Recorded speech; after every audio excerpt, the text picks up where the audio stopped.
You know that feeling, right?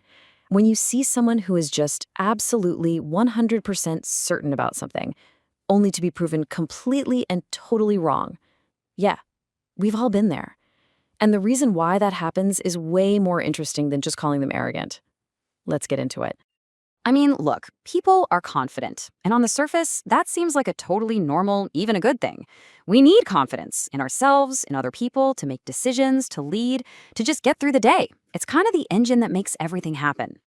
But then there's this, that baffling, kind of frustrating moment when all that bold confidence just runs headfirst into a brick wall of reality. How on earth does this happen so often? Well, our first instinct, our gut reaction, is always to go for the easy story. It's a character thing. Oh, they're just arrogant, they're stubborn, maybe even they're just not that smart. And that feels kind of satisfying because it gives us a simple villain to blame. But that story, as simple and satisfying as it is, it completely misses what's really going on. The truth isn't about some character flaw. It's about a system error, a bug in the software. So let's reframe this whole thing. The issue isn't arrogance, it's a lag. This is not a personality problem, it's a systems problem. It's what happens when the model of the world inside your head falls out of sync with the world that's actually out there. See, here's the thing. Confidence doesn't just appear out of thin air. It feels incredibly real because it's actually a logical output based on the data you have stored in your head. All your past wins, your old experiences, the patterns you've seen a million times. The confidence itself is rational.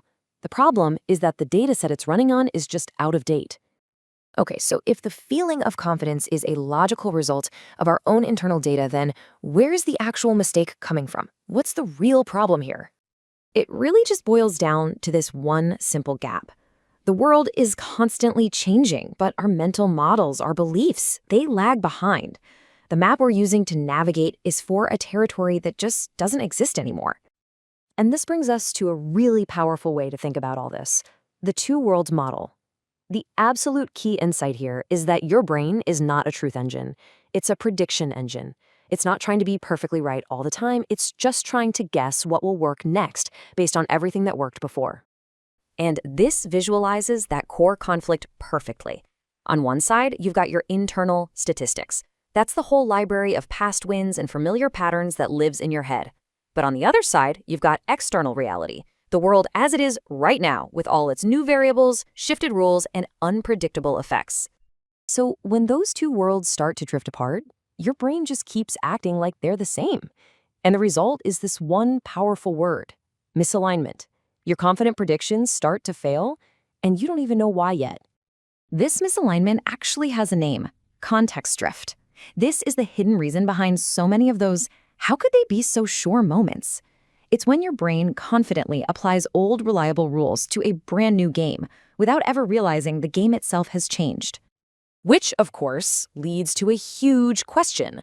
If our internal model is broken and it's giving us bad results, why does that outdated confidence hang around? Why don't we just, fix it? Well, you can kind of watch this process of decay happen over time.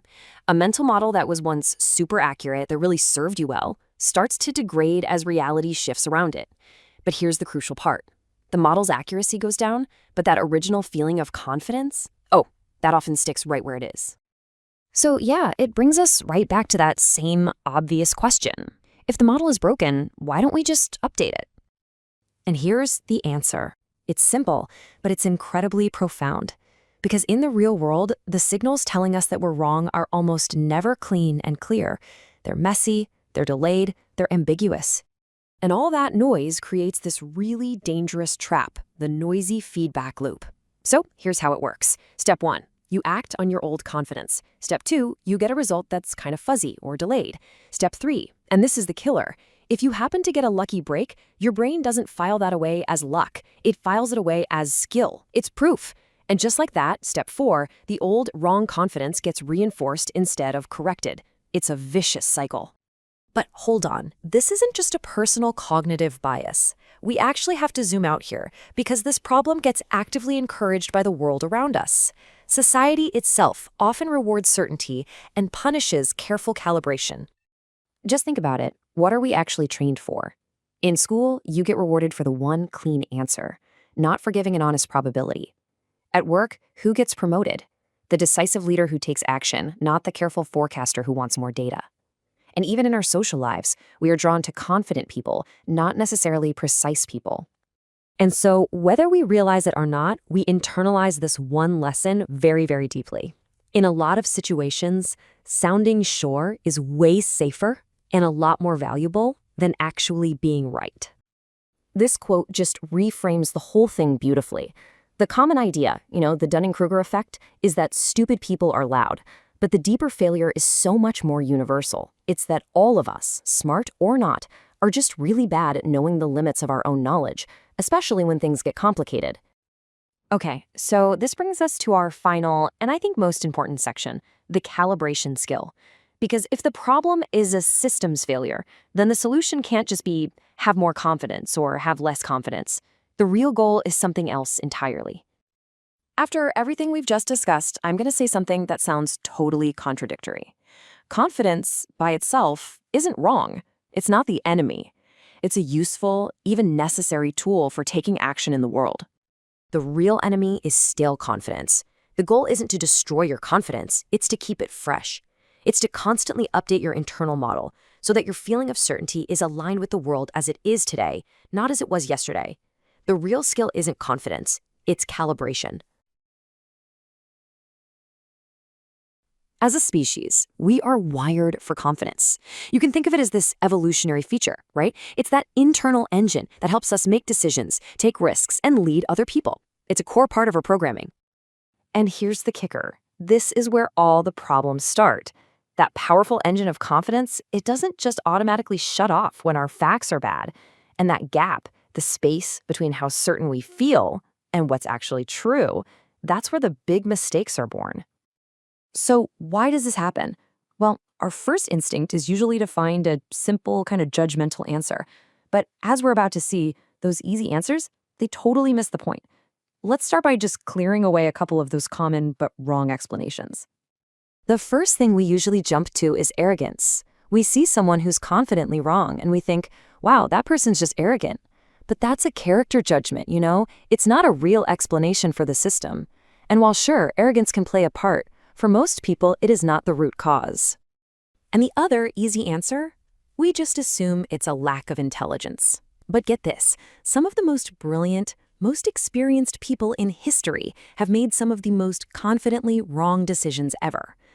So that tells you something much, much deeper is going on here. Okay, so think about this. Picture a high-stakes meeting. The data you need is all over the place, scattered across different teams. The deadline is tomorrow, so there's no time for a long debate. And guess what? You get rewarded for being decisive, not for saying, let me think about it. And when nobody's sure, everyone just looks at the boss to make the call. In that kind of pressure cooker, a bad decision can feel like the only logical choice you can make. And this brings us to the absolute core idea of this whole explainer. The real culprit here isn't a flaw in someone's character. It's a bug in the system. It's like we're all walking around running our lives on an outdated operating system. Our confidence doesn't just come from nowhere. It's built on a solid foundation of real evidence. All those past wins, every project that went great, every pattern we spotted correctly, all the rules that always seemed to work, and all the smart people around us who nodded and agreed. We have a real track record that tells us, hey, you know what you're doing. And this quote just nails it perfectly. The problem isn't that people are making things up, not at all. They're relying on totally real, totally valid data that worked, but it worked in a world that might not exist anymore. The evidence is fine. The problem is its age. We call this context drift. Just think about it for a second. You built your expertise and all that confidence way back then in a very specific environment where you were trained. But the world, well, it doesn't stand still. So now the current reality has slowly, maybe even silently, changed. And that model you have in your head, it's no longer a perfect fit for the world itself. So if our mental models get outdated so easily, why are we so attached to them? Why do we stick to them so fiercely? Well, it turns out the entire system we live and work in is actively pushing us to do it. We are basically swimming in a culture that rewards certainty above all else. Just look at this. In most jobs, in most social situations, we can't just easily measure how competent or accurate somebody is. It's hard. So what do? We use a shortcut. And that shortcut is confidence. Our brain sees someone acting certain, and it interprets that as a signal of competence. And that leads to a way, way higher reward. And the payoffs for this are huge. People who seem confident are seen as leaders. Their ideas sound more persuasive. They find it easier to get a group moving in one direction. And because of all that, they get higher status. The system literally pays you to act certain, whether you're actually right or not. And here is the really uncomfortable part of all this. In a group that just needs to make a decision and move, that shared confidence becomes a kind of social glue that holds everyone together. And in that moment, making sure the team feels united can actually feel more important than making sure the decision is right. Okay, so that's the diagnosis. It's a systemic problem, right? Not just a personal failing. But knowing what the problem is, that's only half the battle. What can we actually do to fight back against this stale, outdated confidence? Well, the good news is there are concrete strategies we can use. And this isn't about becoming less confident. It's about making sure our confidence stays connected to reality. So let's check out 4 really powerful ways to do that. All right, let's break these down real quick. First, we have to build systems that give us faster, clearer feedback. No more waiting 6 months to find out if the decision was good. Second, train ourselves in calibration. So instead of saying, I'm 100% sure, say, I'm about 70% sure, and then actually track how often you are right. Third, and this is a big one, we need to build cultures where saying, I don't know is rewarded as a sign of honesty, not punished as a sign of weakness. And finally, you have to constantly hunt for that context drift. Always be asking, what's different now? And look, if you only take one single thing away from all of this, please make it this question. This one question cuts through all the noise. It forces you to compare the world that built your confidence with the world you're living in today. It is the ultimate reality check for an expiring model. So as we wrap this up, it is so important to reframe how we think about this whole thing. We've been trained to see overconfidence as the bad guy in the story, but that's not quite right.